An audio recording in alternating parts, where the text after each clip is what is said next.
Am pășit împreună cu emoție în acest loc mirific din lunga Dunării,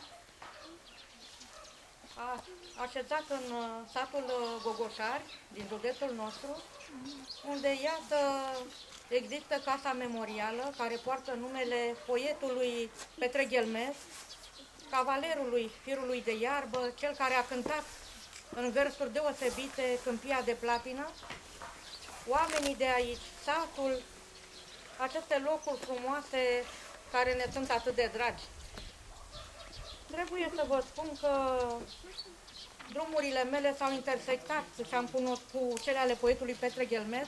Am putut să cunosc atât pe omul Petre Ghelmez cât și pe scriitori.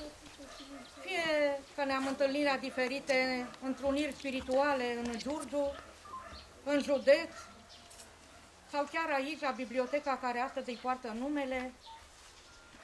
Întotdeauna am putut cunoaște bunătatea sufletului său, iradia o lumină și o prietenie și o căldură în voce care te atrăgea și care te încuraja spre să mergi pe aceste drumuri frumoase ale sufletului.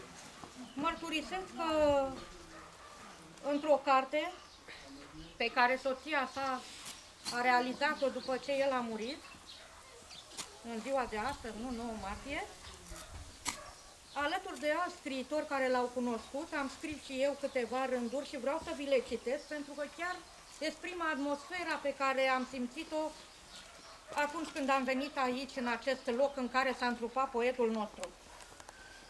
În țara bobului de grâu este liniște, așa cum și-ar fi dorit poetul, ca să asculte cum încolțește grâul, cum șuieră iarba, cum pleznesc de floare cireșii. Sufletul tău mare și darnic risipit în poeme ne va întâmpina de-a pururi în casa de la țară, la fereastra căreia albinele vor zumzăi gureșe, iar stelele vor licări neostoite.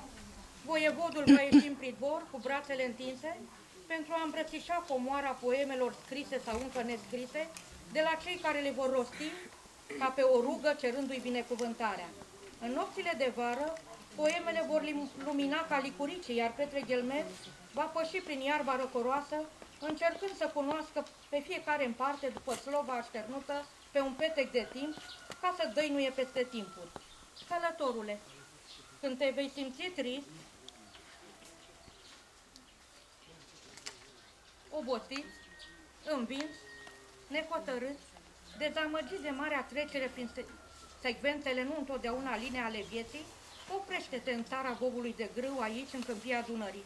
Te va întâmpina măria sa Petre Ghelmez, voievodul poeziei, și în mod sigur vei pleca vindecat de susurul poemelor și parfumul stelelor căzute prin grădină.